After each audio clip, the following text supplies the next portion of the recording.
learned? You said you've done how many? You've done over 200 episodes Yeah. on podcasts, right? Yeah, over 200 and something. Yeah, I can't remember anymore. Yeah. It's 70 on one, 60 on another, so like 220-ish, I want to say, yeah. That's a lot of episodes. So yeah, really keen to hear your biggest takeaways that maybe we'll steer clear of which mic and which camera you use, but Yeah. the really good stuff. So I think for most people, they shouldn't start a podcast. And overwhelmingly, people underestimate the amount of effort, and people get excited by the idea of a podcast as opposed to the actual work. So think about, I've spent at least so about 220 hours of my life talking to people on podcasts, right? Which sounds great, but you've also got getting the studio or getting them booked in. People postpone a lot. So especially for Entrepreneurs Handbook, the amount of times people postpone, and because it's generally American guests, it's me having to make an evening free. They then cancel an hour before because they've got a board meeting. I was like, well, I could have gone out this evening, could have met my mates, but I've kept this time free. So there's all of these different hassle factors involved in a Mm. podcast. For one, most people, again, like they're not very good podcast hosts. And it's a skill that you want to get better at or not. Because if it's not a skill that's relevant for you, then why are you going to spend all your time doing it? And I think what happens to a lot of founders is that it's kind of think about what's the actual going to move the needle, right? And it's also think about like you're not trying to be the next Stephen Bartlett in most cases, right? So for the Bay HQ, I don't need a million downloads for it, right? Mm. Because I'm trying to serve a particular community and be the authoritative voice in that area and inspire people. So the idea is that that's an evergreen thing. So now if somebody in 5 years' time who's 16 Mm. years old is in school and they're like, oh, I don't know anybody, I want to go into an entrepreneurship, they can now go to our YouTube channel and see, they'll buy them like hundreds and hundreds of examples of people who look like them who are potentially doing what they want to do. So it's that longer term aspect of it. And it all comes down to like, what's the actual point of it? Mm. And not enough people ask themselves about that. So what you see a lot of, and it's the classic example of so many people don't get past 10 episodes, right? Mm. But how much time do they spend on those first 10 episodes? Because what they'll do is waste loads of time on getting the design together, waste loads of time on what's it going to be called, what's the format, where should we host it, what microphone should I get? And it's all just procrastination at the end of the day, right? And it makes sense for most founders, I'd say, if they're going to do a podcast, is to have it as a limited series. Mm. Test it out, okay, 5 episodes. And the biggest advice I always have to, whenever people ask me for advice, I haven't got a podcast, I say, just record it. Mm. Stop overthinking it, just record it. Record 5 episodes, do it with people you already know. Another big lesson for people is to stop trying to reach out to people for your first episode. Because if I don't know who you are, there is no way I'm going to go on your first episode Mm. because there's so many other competing uses of my time. If I've seen you've done a bit of work and you've got a bunch of episodes out, you've seemed to be stable, I'm going to come on. Mm. And what I've had in the past recently, somebody asked to come on their podcast. I looked at their page and it's an episode out like one time, then like 5 weeks later, and 3 months later. It's like, well, you're not showing consistency. Mm. So if I'm going to give my time to this, it doesn't really make sense. If you're going to do it, just start recording, do 5 episodes, do it over Zoom, do it over something you already have, do it with somebody you already know, see if you enjoy it, listen back to it. If you can't handle the cringe of listening back to yourself, don't even think about what you're going to call your podcast, something like that. Get over that. If you can't get over that after the Yeah. first 5 or 10 episodes with people you already know, then what's your, why are you doing it? And I think that's a huge part of it is just record, just get going, just start.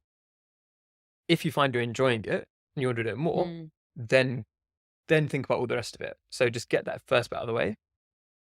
And then the other part too is just looking at it really comes down to keep coming back to that North Star as what is the point? Mm. And if you can't answer that, and if you're, a lot of people start a podcast, they then don't really enjoy it. It's always sporadic, and but then they're like, oh, I don't want to cancel. It's like if your 10 listeners aren't going to care if you cancel it, generally, right? So it's not that big a deal. Just do it. Like nobody listens to my first 10 episodes anymore. Nobody remembers them. Like I can probably name my first 10 episodes. I don't think anybody else in the world could. Yeah. And it's just try it out. If it fails, it fails. Move on. If you try it out, it fails. Next year, you've got a better idea. You want to go again, go again. But don't make it just such a huge deal by starting it. 100%. This is my third podcast as well, ironically, like definitely started. But what I would say is just adding in, I do think the voice cringe thing is a big thing. And I still hate listening to my voice. but like you do get over it with, for me, it was volume. And it was like, to your point, you have to care enough about it to get over that. I personally wouldn't outsource editing of early episodes because you kind of need to improve as a host, and it's really hard to do if you're not listening to yourself. But I do think I wouldn't expect that to go, right? Like I still hate listening to my own voice. I've got over it ages ago now. Really? Yeah, I think I hear myself speak so much that it just zone out myself. Maybe in 100 episodes I'll be there. I think once you edit, one thing you might realize, like, I barely ever and R anymore. And that's because I edit. You're right. This trains you. But to your earlier point, also, if you're not trying to gain skill as an interviewer or a public speaker, it's not really that useful. And it is very handy if that's something you want to go down. And your point, like the content lives on. And if you enjoy it and you love it, you can, I do think you can find down the line, especially if you have other income streams and this is marketing and it's cost effective marketing, you can find ways to get rid of the bits you don't enjoy. I don't edit anymore because I don't enjoy editing, but I love the interviews. For me, it's the hour is a complete joy. The coordination's a bit of a faff, but I'll deal with that for the hour with the guest. I think it's also the evergreen aspect as well. What a lot of people forget is like, it doesn't matter how many people listen the first week. But let's say for a lot of my podcasts is that if you Google the guest, we're going to come from the search results. So it's there forever. So if you're, let's say, let's get an example. So say, for example, right, you're trying to show thought leadership in a new area. If you can make episodes that show off that particular expertise, think of it less about who listens straight away. Think about when people Google you, can they then find the information that gives you more credibility? And that's actually more valuable in many cases of you're showing yourself as like, I know what I'm talking about. And it's a way for people also to relate to you. Let's say they're researching you online. They've gone to your website. Oh, I don't know about these people. They've just got whatever on their website. Oh, let me listen to them speak for 5 minutes. Oh, okay, cool. They know what I'm talking about.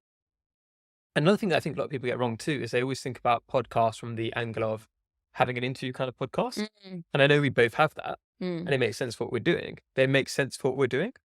Whereas you can have solo podcasts, and that's where you're showing thought leadership, and then generally make them shorter, more regular. But that can also show a good way to build an audience as well. I'd say often some of the best podcasts is two, or when you have a co-host, which is two people always on the podcast, shooting their shot together. They can really build chemistry together. Like Rory Stewart, Alistair Campbell. Oh, love. Yeah. And that kind of angle is, again, if it's always two of you and you work together.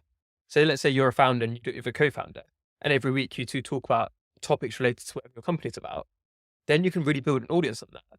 And it's also quite reliable because you work together. True. You're pretty much, well, hopefully you'd always more or less be able to figure that out. So it's not just going down your favorite podcast route. Yeah. It's thinking about what actually makes sense for your business. And yes, Amar, I will do a co-host podcast with you. You know, we both need another job to do. Yeah. I don't have enough like podcasts at the moment. Yeah, exactly. Neither of us have enough to do. But the other thing I think is sometimes really useful for people is thinking about getting clients on your podcast. So this was something we were sneakily going to do at my old company, but essentially we were doing corporate innovation. And actually there are a number of people who we could bring in who were corporate innovators doing interesting things, who other corporate innovators would want to learn from. But it kind of killed two birds with one stone. It's also prospects, right? Yeah. It's not even the audio client, but just prospects. And like, oh, we want to talk about your interest in fintech. And it's like, oh, by the way, we also offer fintech services. Yeah. Oh, that's convenient, isn't it? Yeah. And you've basically got an hour with them to show them that you have some interesting comments. But yeah, so I think to your point again, like what is it for? Fit the format to it. Make sure you actually enjoy it because it's going to take so much time. Make sure it's building skills that are actually relevant and useful to you, and that the content is going to be useful to you when it's evergreen. Such good advice.